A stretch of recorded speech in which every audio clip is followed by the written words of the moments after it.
block the ankle. If you're far away, block the knee. But don't be here and do some kind of bent knee thing like this. That's not going to work very well, okay? So when you're close, ankle block. When he's keeping you away at arm's reach, the knee block, okay?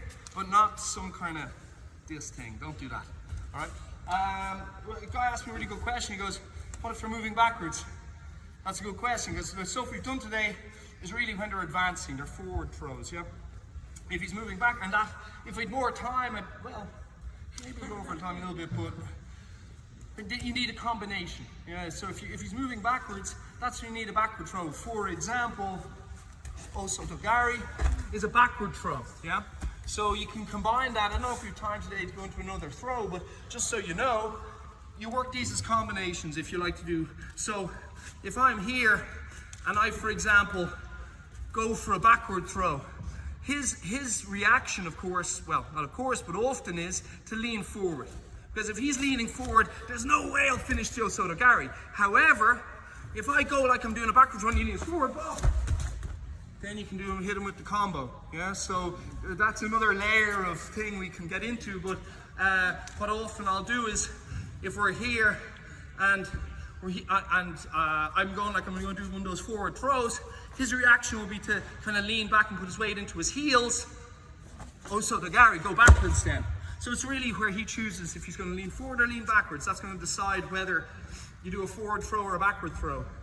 And that's a little bit more, another layer of things, but let's touch on it for 5 minutes just so you know. Osoto Gari, it's a backward throw. You've all probably done it, schoolyard trip kind of thing. And this one, you're getting their weight into their heels, forearm against the chest. I'm leaning the direction I want to go. Point your toe, calf to calf, pop. Osoto Gari, okay? Obviously that's going backwards. That's when his weight's in his heels. The throws we've done, whether it's sase or the forward throws, they work well when his weight's in the balls of his feet and he's leaning forward. So that's kind of where they're going to be, forward or backwards. And you can play with that by, you know, breaking their balance, pushing, pulling, and seeing where their weight is. Is it forward, backwards? Are they moving forward or are they retreating? And then you can play with those in terms of setting up combinations. So if I, for example, go for an Osoto, or indeed a dummy in Osoto, if you go, everyone thinks they're going to go for Osoto, yeah? And what they'll do is they'll lean forward and put their weight into the balls of their feet. So if I go for an Osoto, boom, he leans forward. Perfect time to hit one of those forward throws, okay? So you got to play with that. That's a little bit of the game, yeah, of breaking balance, forward and backwards. I didn't go into that today because, you know, we've only got 1 hour, but bear that in mind. Yeah, it's about tricking people, and that's where the game of chess comes in.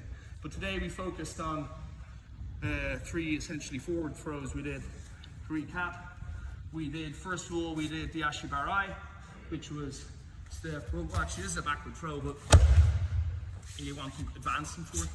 And then we had the Sase Surakomiyashi, we're moving forward, block, boom. And then we had Kizaguruma, when it's the more space between you and he's blocking, that's when you're blocking the knee and bringing them forward, okay? The next thing, of course, is to bring tricks and combinations in. Am I going backwards? Am I going forwards? Am I going forwards? No, I'm going backwards, boom.